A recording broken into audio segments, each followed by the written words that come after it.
Jangan lupa untuk subscribe dan nyalakan lonceng notifikasinya. Halo kamu.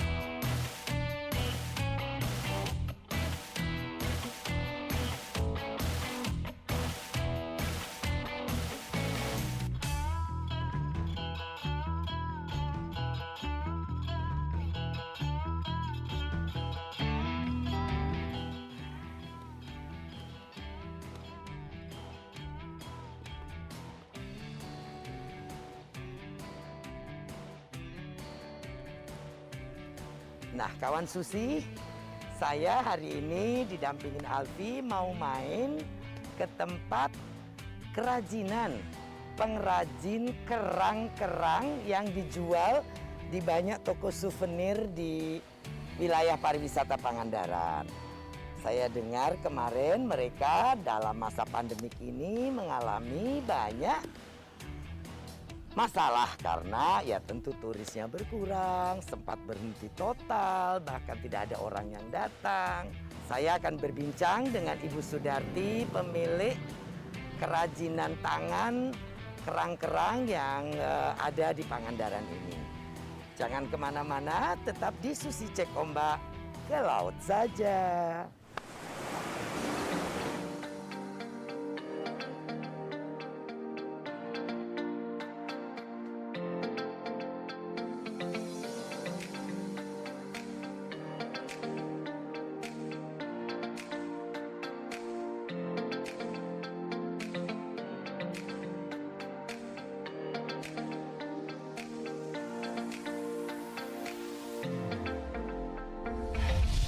Ibu ceritakan ceritanya bagaimana awal usaha, lalu sekarang seperti apa, COVID-19 ini bagaimana pengaruhnya terhadap bisnis Ibu gitu.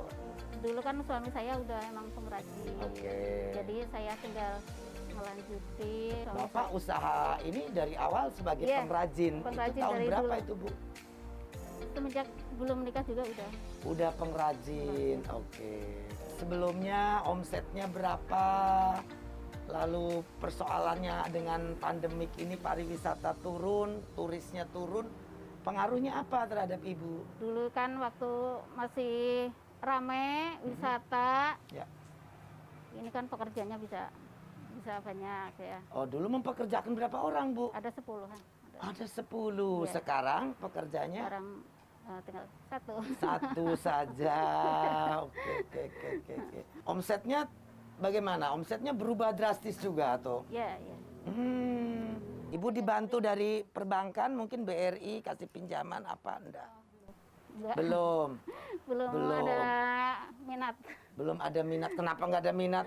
Supaya bisa membesarkan usahanya, cari pinjaman. Sekarang kan ini kalau sepi kan, kalau uang bank itu harus perputaran. Harus butar. Kalau sepi Kawan enggak. Susi, Ibu ini perhitungan bisnisnya luar biasa, prudent. Kalau memang perputarannya tidak cepat, ya tidak boleh ngutang. Tapi kalau ada bantuan pemerintah gitu, tidak pakai bunga mau kan? Insya Allah. Untuk terus menjaga, menjaga usahanya usaha. ya. Nah, nanti saya sampaikan sama Pak Sandiaga Uno. Ibu ini tadinya mempekerjakan 10 orang, Pak Sandi. Sekarang tinggal 1 orang, itu pun tetap jalan. Nah, mungkin bisa ada bantuan modal UMKM yang tanpa bunga supaya mungkin bisa tetap berproduksi banyak. Karena Pangandaran kan sudah mulai bagus lagi kan, Bu? Iya. Ibu ini dititipin di toko atau di mana caranya? Di toko-toko souvenir atau bagaimana? Kan saya punya kios di sana. Oh, sudah punya kios sendiri di daerah Di wisata. pasar wisata. Di pasar wisata. Nah, jadi sebetulnya sudah bikin sendiri, dipasarkan sendiri. Tapi ada titip-titip ke toko lain enggak? Itu kan ya, yang di pantai kadang-kadang kan pada belanja ke situ. Oh, oke. Jadi sudah punya reseller. Iya. Saya pikir luar biasa. Kalau boleh tahu omsetnya sebulan berapa, Bu? nggak tentu Bu. Kemarin dari dana bantuan COVID Ibu dapat nggak? 2.400.000 Oh dapat 2.400.000. Berapa kali Bu? 1 kali. Oh 1 kali saja. Mungkin Pak Sandi kalau 2.400.000 di Pangandaran ya untuk hidup sebulan saja, untuk gaji karyawan 1 orang. Karena UMR di sini sudah 1.800.000. Jadi mungkin ya paling tidak 4 kali 2.400.000-nya ya Bu ya. Pengen apa lagi nih cita-cita Ibu tuh mau menjalankan usahanya nih bagaimana ke depannya? Ya ngembangkan usaha, pengen punya apa? Punya pasar di daerah lain. Punya pasar di daerah lain. Iya. Seperti misalnya Batu Karas atau Nggak di daerah Bandung misalnya. oh ingin merambah ke kota besar. Iya.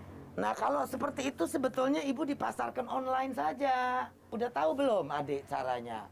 Ya, belum belajar. Belum belajar. Nah, nanti Kak Inan ada stafnya Ibu minta bantu caranya bagaimana memasarkan online, di foto, terus Kalau dipajang. ngemasnya soalnya kebanyakan kan cermin-cermin kaca-kaca yang ngemasnya.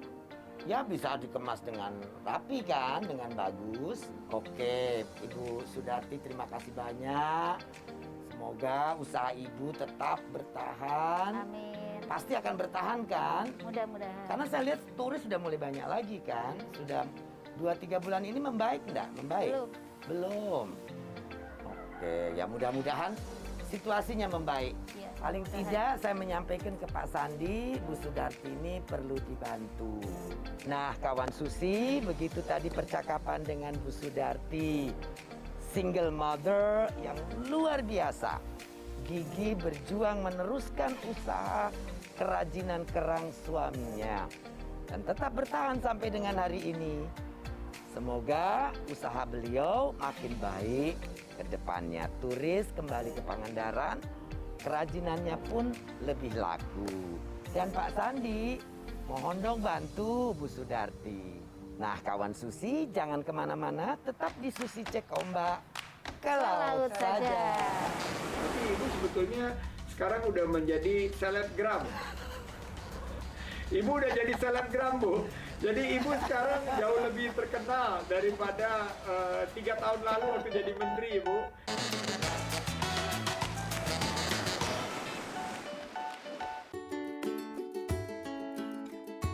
Kawan Susi, setelah Susi Pujiastuti mendengar keluh kesah Ibu Sudarti terkait kondisi bisnisnya di masa pandemi, kini saatnya Susi Pujiastuti menagih solusi kepada Menteri Pariwisata dan Ekonomi Kreatif, Sandiaga Uno.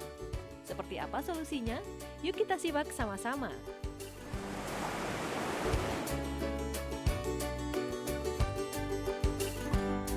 Kawan Susi, kita kembali ke Susi Cek Ombak. Ke laut saja. Nah, kali ini kita ingin wawancara dengan Menteri Pariwisata baru. Yang dulunya kita berdua beberapa bulan lalu bilang ada 2 duafa. Yang lagi cari rumah, cari orang tua. Sekarang duafanya tinggal 1, Susi saja. Yang 1, Pak Menteri Sandiaga Uno. Udah kedengaran senyum-senyum, tawa-tawa. Jadi Ibu ini kan bilang duafa, tapi Ibu sebetulnya sekarang udah menjadi selebgram. Ibu udah jadi selebgram, Bu. Jadi Ibu sekarang jauh lebih terkenal daripada 3 tahun lalu waktu jadi menteri, Ibu. So, long time, I miss you. I miss you too. Saya ini sebetulnya sudah kangen Ibu untuk datang ke Pangandaran dan Iya. makan, Ibu. You should go to Wakatobi kan? Iya, Kita juga belum sempat masih ke aku masih janji Wakatobi. mau ke Wakatobi. Tapi kelihatannya saya Ya, harus ngajak Ibu ke Wakatobi dalam beberapa Good. bulan ke depan karena masyarakat di sana sudah kangen sama Ibu. Jadi nanti kita sama-sama ke Oke. Wakatobi. Nah, kawan Susi, mari kita ngobrol dengan Pak Menteri Pariwisata yang sekarang ini sedang banyak program untuk melift up dunia pariwisata yang terkena dampak dari pandemik ini. Nah, Pak Menteri, bagaimana ini? So, you want me to call Menteri, Pak Menteri, or Pak Sandi? Aduh, sangat normal. sangat aneh dipanggil Pak Menteri oleh sahabat saya. Ibu Susi. Oke. Jadi panggil saya apa aja asal jangan Pak Menteri. I'm still the same, Pak sama Menteri. seperti yang Tapi dulu. nanti kalau saya minta program bantuan dibilangnya, oh itu yang punya programnya Pak Menteri, bukan saya. Bagaimana? Enggak Bu, tenang aja kalau Ibu. Kebetulan kan Ibu ada di Sentra Pariwisata dan Ekonomi Kreatif di Pangandaran. Saya Ya. berapa bulan yang lalu ke sana di tengah COVID, memang dampaknya luar biasa. Jadi selama kita memberikan pelayanan kepada publik dan kebetulan Bu Susi itu adalah salah satu champion yang sangat memperjuangkan masyarakat di sektor pariwisata dan ekonomi kreatif, ya sudah selayaknya kita support Ibu. Oke, terima kasih banyak Pak Sandi. Nah, tadi saya ini baru pulang pakai sepeda motor jenguk pengrajin kerang di Pangandaran. Nah, dia ini sudah dari tahun 95 kerja kerajinan kerang ini. Nah, suaminya meninggal. Nah, sekarang dia meneruskan usahanya.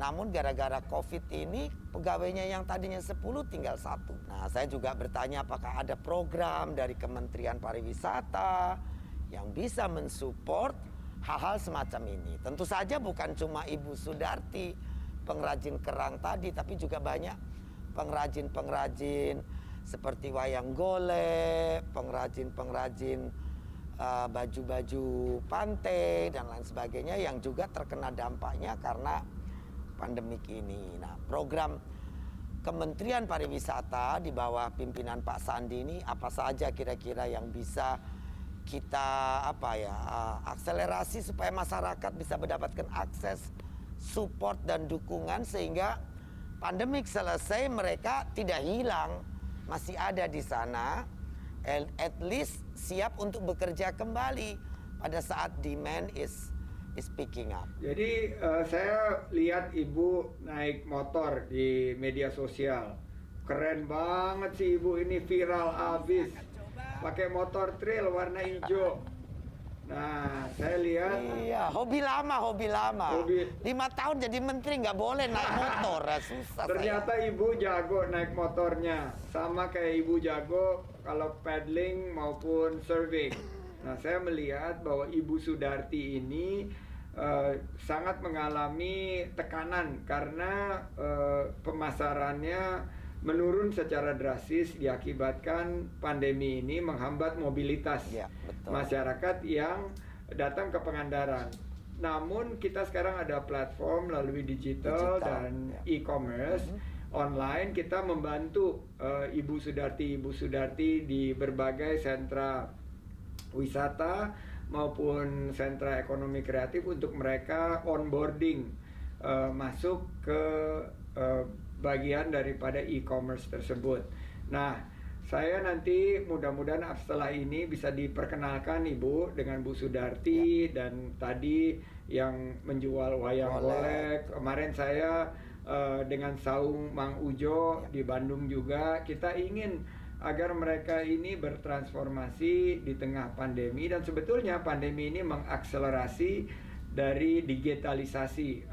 Oleh karena itu kan saya lihat tuh Bu Sudarti produk-produknya bagus ya. Bagus sekali, cantik. Ada beberapa kerajinan tangan yang Ibu Sudarti sudah produksi beberapa tahun ini sangat layak untuk dipasarkan. Nah, kita punya program Bangga Buatan Indonesia, dan kita juga bisa bantu ini Bu, bantuan pelatihan dari segi akses permodalan. Ya, itu modal yang dia butuhkan untuk mempekerjakan lebih banyak lagi pegawainya. Sekarang ini cuma tinggal 1 Pak yang dipekerjakan. Betul. Dari 10 karyawan. Ya, jadi itu yang kita ingin agar Bu Sudarti bisa lebih membuka lapangan kerja seluas-luasnya. Nah, bagi saya dan kami di Kementerian Pariwisata dan Ekonomi Kreatif, kita ada 34 juta lapangan kerja yang bergantung di sektor pariwisata dan ekonomi kreatif, terutama daerah seperti Pangandaran yang sangat bergantung terhadap pariwisata dan ekonomi kreatif. Oleh karena itu, sudah menjadi tanggung jawab kita, selain daripada kita bantu permodalan, kita juga ada program-program dana hibah pariwisata. untuk membantu Wow. masyarakat di sana bertahan hidup. Ada program bantuan sosial, bantuan pemerintah, maupun insentif lainnya. Oke, nah terakhir belakangan saya mengikuti berita Pak Sandi ini kan sangat sportif. Nah, Anda juga berpikir bahwa sport tourism ini memungkinkan dilakukan di masa pandemik dibandingkan tourism lainnya. Nah, sejauh mana Bapak rencananya untuk mengadakan sport tourism ini, mempromosikannya? Kemudian juga tentang 5 destinasi priority yang memang dicanangkan oleh Pak Jokowi di masa kabinet sebelumnya itu juga sudah digaingkan. Jadi begini Ibu, Presiden sudah menetapkan 5 destinasi super prioritas, yaitu Danau Toba, Mandalika, Borobudur, Labuan Bajo, dan Likupang di Sulawesi Utara. Jadi itu terus kita lakukan kesiapan secara 360 derajat. Bukan hanya dari segi infrastruktur, tapi juga interkonektivitasnya, juga jaringan dan berkaitan dengan SDM dan calendar of events. Jadi itu terus kita akan lakukan secara totalitas. Namun ada tentunya destinasi-destinasi lain yang selama ini menjadi tulang punggung, seperti Bali, seperti Kepulauan Riau, Batam dan Bintan, termasuk juga Pangandaran. Nah inilah yang Pangandaran tuh sebetulnya kan sudah jadi, Pak. betul. Sudah jadi dan sudah sangat banyak pengunjungnya. betul, sudah banyak, tapi sekarang karena COVID-19 tentunya yang perlu kita tingkatkan adalah protokol Betul, harus dibantu ya. kesehatan yang ketat dan disiplin. Protokol yang memastikan bahwa kita tidak menimbulkan peningkatan penularan COVID-19. Dan untuk sports tourism Ibu, untuk wisata berbasis olahraga sekarang menjadi pilihan utama. Karena masyarakat ingin hidup sehat, masyarakat ingin hidup di alam terbuka. Oleh karena itu atraksi atau wisata minat khusus seperti wisata berbasis olahraga ini menjadi pilihan utama. Nah, saya membayangkan seperti di Pangandaran kita selain daripada kayaking, canoeing, juga bisa open water swimming, bisa trekking, off-road, bisa maraton, bisa sepeda, motor juga bisa seperti Ibu lakukan dengan motocross itu, off-road. Dan kalau kita lihat kan akses ke Pangandaran sudah ada bandara sekarang, sudah ada penerbangan langsung dari Halim. Jadi ini yang mudah-mudahan bisa terus kita kembangkan Ibu. Dan teraman saya pikir karena itu biasanya outdoor kan Pak. Jadi resiko infections infectious faktor itu akan berkurang dengan sendirinya. Saya juga berpikir sama. Sementara banyak destinasi wisata yang baru-baru ini yang bukan seperti Danau Toba tapi sudah jadi, hanya tidak pernah dapat sentuhan baru dari pemerintah begitu.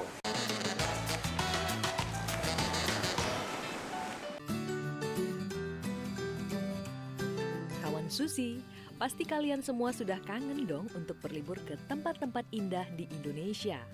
Tapi, apakah aman untuk berlibur saat ini?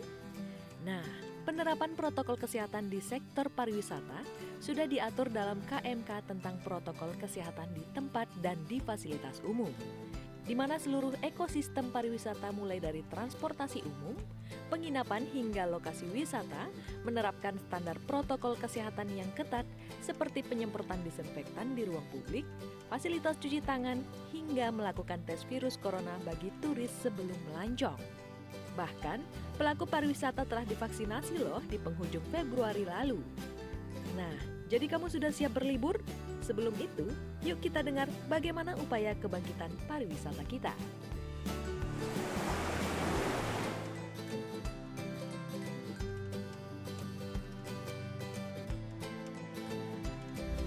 Saya lihat Pak Sandi ya dari Danau Toba misalnya, pemerintah mensupport triliunan ke sana.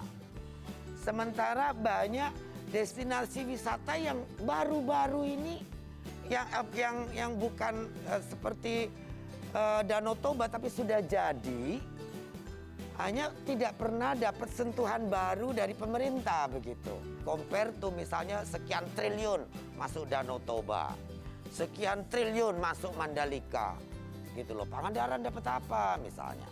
Sama juga dengan banyak jurusan wisata lain yang sudah rame, tapi minim sekali support dana dari pemerintah gitu. Nah, perubahan apa yang akan dilakukan oleh Pak Sandi misalnya? Saya banyak dapat pertanyaan yang serupa dan dari masyarakat pariwisata dan ekonomi kreatif karena saya berkunjung 3 tahun terakhir ini ke lebih dari 1.800 titik kunjungan dan 1.100 desa. Dan memang kita ada program untuk mendorong 244 desa wisata. Namun saya meyakini bahwa kita punya spot-spot seperti Pangandaran, Pelabuhan Ratu, Tanjung Lesung, Anyer, Carita, yang dekat-dekat Jakarta aja. Nah, menurut saya visi dari Pak Jokowi dan pemerintah sekarang adalah menyiapkan Bali-Bali baru. Jadi yang saya sampaikan bahwa pendekatannya ini adalah karena pemerintah memiliki keterbatasan pendanaan dan sumber daya, saya ingin mendorong kemitraan pemerintah dan badan usaha. Banyak sekali badan-badan usaha yang memiliki kemampuan untuk bergerak jauh lebih cepat dengan tata kelola yang baik, berinvestasi. Nah, ini yang akan kami launching secara masif di tahun 2021 di paruh kedua, begitu kita bisa melihat angka COVID-nya menurun, bahwa spot-spot yang sudah banyak didatangi orang ini harus ditingkatkan dari segi atraksinya, amenitas, dan juga dari segi akomodasinya. Jadi mudah-mudahan Ibu sabar, saya sudah mendapat dari teman-teman di Pangandaran juga ada data-datanya sudah kita terima. Kita akan sentuh dengan program yang bukan business as usual ya, out of the box pendekatan, karena pemerintah sudah menetapkan prioritasnya, tapi bukan berarti destinasi yang tulang punggung dan destinasi unggulan sebelumnya itu tidak bisa kita sentuh. Yang saya lihat adalah bahwa ya dengan pandemik ini kan semua retract, travel itu banyak kendala. Nah, daripada bukan waste, tapi ya spend so much of money, kenapa tidak uang itu 1 triliun dibagi untuk 10 destinasi yang ada di Jawa yang sudah jelas-jelas sudah running gitu loh, Pak. Betul. Jadi dan itu akan memberikan sentuhan yang immediately win-winnya tuh kelihatan banget gitu loh. You make 100 hari program will be boom. Iya. Gitu. Betul, Ibu. Kan? Tapi kan sekarang I'm working for presiden yang sudah menerapkan visinya. Jadi visinya ini yang harus kita eksekusi. Tapi saya nggak berhenti di sini karena saya bicara sama Pak Jokowi. Saya bilang, Pak, selain daripada 5 ini dan 5 yang berikut, kita tuh punya potensi banyak sekali. Ya, Ratusan. saya bilang silahkan dijalankan, tapi dengan tentunya kemitraan yang holistik. Kita bicara Banyuwangi, kita bicara Bromo, Tengger, Semeru, kita bicara Malang, kita bicara, waduh banyak sekali di Jawa Timur, Jawa Tengah, Karimun Jawa, Madura. Di Madura itu ada Sumeneb ada pulau yang oksigennya tertinggi di dunia, yaitu Giliang. Ini merupakan satu potensi-potensi yang menurut saya kita harus kerjasamakan secara kolaboratif. Makanya pilar kita salah satunya selain inovasi, produk wisata dan ekonomi kreatif, adaptasi dengan COVID-19 ini adalah kolaborasi. Kita ingin merangkul semuanya. Nah, terakhir ini yang sedikit polemik di media sosial, Pak Sandi, tentang Komodo, The Jurassic Park. Itu apa tidak sayang? Orang itu justru datang ke Komodo, datang ke Indonesia tuh for the sake of the genuine nature dari Indonesia. Itu pertanyaan dari teman-teman yang titip ke saya, Ibu Susi kalau wawancara Pak Sandi di Susi Cek Ombak please. Jadi mereka merasa Pak Sandi is ours, is our generation. Yeah. Just send the message. Ya, Bu Susi, thank you. Terima kasih sudah menyampaikan kekhawatiran ini kepada saya, dan saya mengunjungi Labuan Bajo di bulan Januari. Begitu saya turun di lapangan terbang di Labuan Bajo, saya dapat pesan dari anak saya. Anak saya bilang dia kirim foto yang sama yang pada saat itu sempat viral, dan dia tanya apa yang Papa akan lakukan. Saya sampaikan bahwa kita sekarang mengusung pariwisata yang berkualitas dan berkelanjutan, quality and sustainable tourism. Nah, berarti kita harus pastikan pembangunan-pembangunan di Labuan Bajo dan sekitarnya mengacu kepada guidelines atau satu panduan yang sustainable, berkualitas, dan dipastikan juga memiliki dampak sosial dan governance yang baik.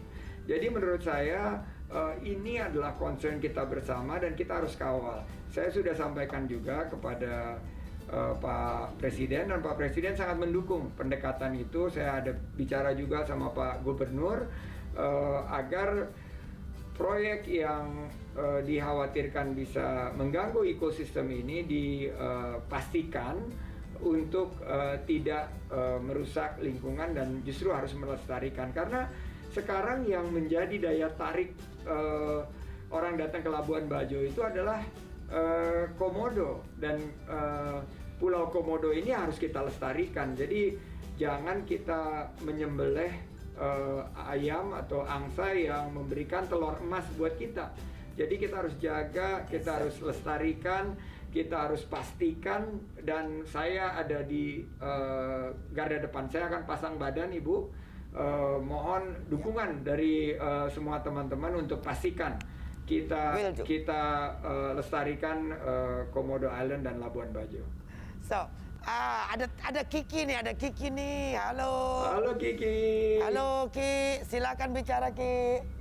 Halo Ibu, di mana kekasih aku Pak Sandiaga Uno? Ada di depanku ini lagi ngobrol. Di depan, kita kan seolah-olah kayak di satu studio, padahal ada di Jakarta tuh. Dia tadi ngomel lo pacaran terus, Instagramnya isinya cuma pacaran doang. Kita semua kerja, mikirin nasib banyak orang, lo pacaran doang katanya. Bu, saya mau ngucapin selamat buat Pak Sandiaga, Bu. Oke, ini denger kok Pak Sandiaga. Ya, Pak Sandiaga setelah saya roasting, langsung diangkat jadi menteri, Bu. Oh gitu. Jadi kok pikir dia jadi menteri karena lo roasting gitu? Lo mah ada-ada Ya, aja. tapi kalau yang udah jadi menteri, saya roasting jadi turun, kayak Ibu. Oh gitu. Roasting gue nih lo ya. Untung jauh dari gue. Deket gue gaplok lo. Nah, Ibu ingat gak waktu itu yang Ibu undang Pak Sandiaga yang pertama kali? Ya. Tanya kan, Pak Sandi mau jadi pengusaha apa ke politik lagi? Terus bilangnya jadi pengusaha aja katanya, Bu. Iya. Di dunia politik apa di bisnis? Apa ya? Di bisnis lebih pasti, Ya. lebih Bebas. enggak. Di bisnis bisa kita punya fokus yang goal oriented, targetnya jelas. Jadi Kiki, ini Kiki saya lihat Instagramnya Kiki, dia pacaran melulu, dia udah lupa sama saya. Terus. Dia asik bikin konten, pacaran melulu. Jadi gini Kiki, jadi saya sudah sampaikan kepada Pak Prabowo waktu itu, juga kepada teman-teman, saya konsisten ingin membantu pemerintah dari luar pemerintahan dengan kegiatan-kegiatan berbasis dunia usaha, membuka lapangan kerja. Dalam situasi COVID seperti ini kita harus saling bergandengan tangan. Dan saya terkena COVID, jadi mungkin kawan Susi dan Kiki mungkin belum mendengar saya terkena COVID. Dan pada saat COVID tersebut saya mendapat panggilan dan ajakan untuk yuk sama-sama membangun sektor yang sangat terdampak terhadap COVID ini. Dan saat Pak Jokowi memanggil saya untuk menugaskan di Kementerian Pariwisata dan Ekonomi Kreatif, saya lihat bahwa ini adalah tanggung jawab yang sangat-sangat berat untuk dilakukan, dan setelah saya sholat istiqoroh, saya bicara sama Nur, akhirnya saya putuskan pada saat itu untuk menerima tugas dari Pak Presiden untuk mempercepat pemulihan pariwisata dan membangkitkan sektor ekonomi kreatif. Ya tentunya kalau dibandingkan enakan mana sebagai pengusaha atau posisi sekarang, saya sampaikan posisi sekarang saya prihatin sekali. Kenapa? Karena saya ketemu Ibu Sudarti itu di semua titik yang saya kunjungi. Semua tempat. Semua pada menangis, semua pada prihatin. Jadi ini tanggung jawab yang maha dahsyat. Kita harus bergandengan tangan, bersatu padu demi kebangkitan kita dan pemulihan. Karena menurut saya membangkitkan sektor pariwisata adalah membuka lapangan kerja dan akan memulihkan ekonomi Indonesia. Oke, so. Kalau tadi Bu, Ah, kalau Pak Sandiaga protes, Kiki pacaran dulu di Instagram, kan Kiki juga ngeliat Pak Sandi jalan-jalan terus sejak jadi menteri. Kerja Bu, bilang Kiki kerja. kerja jalan-jalannya tuh. Aku juga pikir wah, jadi Menteri Pariwisata nih enak jalan-jalan terus gitu. Tapi nanti janji kita mau ke Wakatobi. Nanti Pak Sandi akan saya ajak ke kampung nelayan yang di Labuan Bajo, Pak. Baik Bu. Di suku Bajo yang ada di Wakatobi. Baik Bu. Luar biasa. So I wish you all good luck. Terima kasih Ibu. And please stay the same the way Sandi with the whole way of thinking, progress, systematic and practical. Terima kasih Ibu. I want to see that. Nah, kawan Susi, kita sudah berbincang dengan Pak Sandiaga Uno, kawan baik, sahabat, juga musuh bertanding untuk paddling, triathlon beberapa kali, dan saya tetap menganggap beliau adalah kawan baik saya. Dan kita selalu bergurau. Tempo hari, kawan Susi pernah lihat di Susi Cek Ombak tentang obrolan guru-guru kita, Duafa, Susan, dan macam-macam itu. Kita masih sama bergurau tentang hal yang sama. Tetap di Susi Cek Ombak, ke laut saja. Ya, pandemi ini seperti wake up call ya bagi kita semua ya Bu Susi ya. Betapa cepatnya perubahan, perkembangan virus ya mempengaruhi kita semua. Nah, kadang-kadang ya baunya apek apa ya. Plosa itu sangat membantu, Benar. baunya segar gitu. Benar.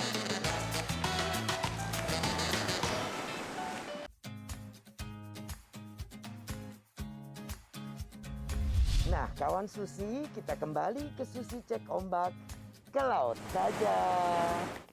Tempo hari di dalam Instagram saya ada pakai oles-oles di masker. Terus yang bertanya banyak sekali, pakai apa itu Bu Susi? Nah, makanya saya hari ini akan mewawancara Pak Rian. Beliau ini adalah Chief Sales Marketing dari Enesis Group.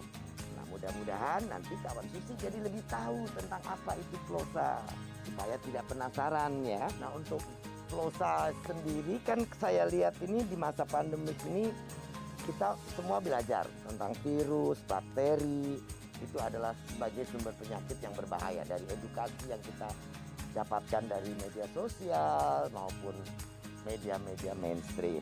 Bagaimana caranya untuk masyarakat ini bisa dijelaskan dari produk Plosa itu sendiri? Ya, pandemi ini seperti wake up call ya bagi kita semua ya Bu Susi ya. Betapa cepatnya perubahan, perkembangan virus ya mempengaruhi kita semua. Kita ingat waktu di tahun lalu itu sekitar kalau nggak salah bulan Februari atau Maret ya Bu Susi, itu pandemi Corona sudah mulai masuk ke Indonesia, mulainya dari China, dari Wuhan, dan hanya dalam hitungan bulan sudah sampai ke Indonesia ya. Nah, ini tentu saja membuat semua orang tidak siap dan semua orang ya bisa dibilang kelabakan lah ya. Nah, salah satu dari yang kita lakukan, nah kita di Enesis Group melihat kita juga punya kewajiban untuk melakukan edukasi kepada masyarakat Indonesia supaya kita semua segera bisa mengakhiri pandemi ini. Dan kewajiban tersebut bukan hanya milik pemerintah ya kita lihat. Jadi perusahaan swasta seperti Enesis Group juga ingin turut serta dalam mengedukasi masyarakat. Nah, salah satunya yang kita banyak melakukan edukasi adalah lewat produk kita, yaitu Plosa. Nah, kenapa plosa ini juga menjadi bagian dari edukasi kita selama pandemi adalah karena memang kandungannya ini memiliki ingredient atau zat yang bisa mencegah penyebaran virus ya. Nah, contohnya saja kalau dari plosa itu mengandung bahan yang namanya eukaliptus ya, atau banyak dikenal itu adalah minyak kayu putih ya. Benar. Nah, eukaliptus sendiri sebenarnya kalau di Indonesia sebenarnya banyak ya ini. Cuma memang produksinya banyak, cuma memang selama ini belum banyak diolah dan hasilnya dulu temuan dari Departemen Pertanian dari pemerintah Indonesia itu adalah hasil risetnya membuktikan bahwa dengan penggunaan eukaliptus yang konsisten itu bisa mencegah penyebaran dari virus corona dan juga virus-virus yang lain maupun bakteri yang lain. Ya itu yang sempat tempo hari banyak kawan Susi ini banyak bertanya karena saya pakai kan karena baunya segar. Lalu saya lebih senang pakai masker yang tidak sekali pakai karena kepedulian dengan sampah medical yang sekarang ini naik hampir 10 kalinya. Nah, kadang-kadang ya baunya apek apa ya. Plosa itu sangat membantu, baunya segar gitu. Untuk saya karena dia kan bentuknya kecil, simple, dan cuma dioles gitu aja langsung rasanya seperti inhaler gitu. Iya, benar. Jadi ada beberapa melegakan gitu. Ada beberapa kegunaan. Jadi yang pertama untuk oles masker, terus untuk isep-isep ya inhaler. Nah, terus ada ujungnya juga, nih mungkin saya ini aja ya, demoin aja ya, boleh ya Bu Susi ya. Nah, jadi yang ini kan untuk oles masker, yang seperti Bu Susi. Itu, tapi belakangan ada yang kasih tahu bisa untuk kerokan. Benar, iya. Jadi kalau yang belakangnya nih Bu Susi, yang kupingnya. Jadi biasanya kalau yang pertama kan oles masker begini ya. Nih oles masker 3 kali aja. Terus kurang lebih setiap 2 jam kita olesin lagi. Jadi membantu melegakan pernapasan walau kita pakai masker sekaligus mencegah penyebaran virus. Nah, kalau yang kupingnya ini Bu Susi adalah untuk kerokan. Jadi saya sendiri senang dikerok ya. Saya dulunya tidak seberapa senang dengan oles-oles, hanya kerokannya. Jadi itu sangat bagus. Tapi setelah saya coba di masker, seger sekali. Iya, seger ya. Pak Rian, kan Bapak tadi kemarin jalan-jalan katanya di Pangandaran. Benar, Bu. Sore kan datang terus jalan-jalan, ada bagi-bagi oleh-oleh untuk para nelayan plosa ini katanya. Ada Bu Susi. Jadi kita bagi yang namanya healthy kit ya. Ini yang ada di depan saya nih Bu Susi.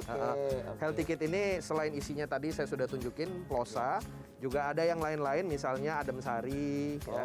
Adem sari, ada juga Sovel ya, mungkin di sini semua produknya dari Enesis ya gitu. Dan juga ada misalnya Ammonizer itu untuk membantu jaga daya tahan tubuh. Terus kemudian ada Antis juga ini yang dipakai.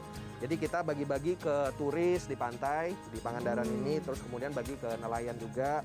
Dan tadi pagi lumayan kita sempat untuk bagi-bagi ke pedagang-pedagang yang ada di pasar pasar Pangandaran, karena ya mereka kadang-kadang terlalu sibuk ya, apalagi kalau pedagang itu kan banyak bersentuhan tangan ya, megang duit gitu dan lain sebagainya. Jadi penting juga untuk menjaga kesehatan tangan menggunakan Antis.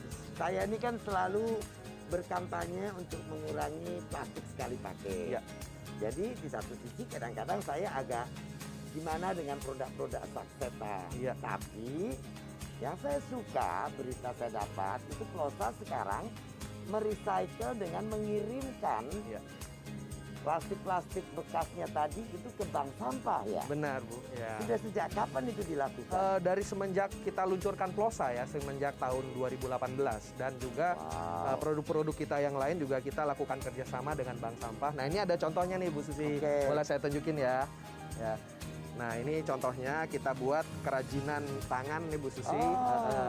Jadi bekerja sama dengan bank sampah. Jadi cantik. Buat bawa makanan kalau piknik. Sama ini nih Bu Susi, kita juga mau ngucapin terima kasih ya udah diundang sama Bu Susi di acara Cek Ombak. Jadi kita mau kasih kenang-kenangan nih, bukan cuma tas aja tapi juga ini ada lukisan. Cantik sekali. Cantik sekali. Ibu Susi terbuat dari tulisan-tulisan Plosa ya. Kita juga ada kenang-kenangan nih buat Bu Susi dari Plosa. Dapat frame. Luar biasa. Jadi ini kerjasama antara Plosa dengan BEM I Love Indonesia. Jadi salah satu juga karya masyarakat Indonesia ya, karya bangsa Indonesia. BEM I Love Indonesia. Benar. Luar luar biasa. Jadi ini adalah plosa. Wah, ini ada tulisan pantunnya. Ke Pangandaran hari Kamis. Maksud hati ketemu Bu Susi. Ada yang baru dari Enesis.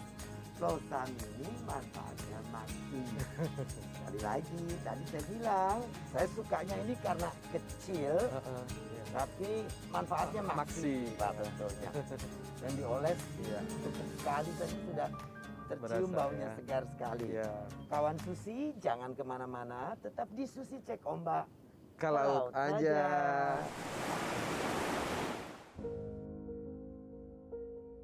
Kawan Susi, cukupkanlah keluh kesah untuk bisa maju demi masa depan cerah. Sentralisasi bisnis pada home industry akan menjadi pelatuk masyarakat yang kreatif dan inovatif. Sehingga seruan untuk mencintai produk dalam negeri bukan sekedar pariwara persuasif. Indonesia kita juga masih kaya dengan bentangan alam yang diberdayakan sebagai industri pariwisata. Hanya satu yang perlu menjadi catatan. Silahkan membangun berbagai pesona alam Indonesia, tapi jangan rusak lingkungan dan habitat asli makhluk hidup yang ada di dalamnya.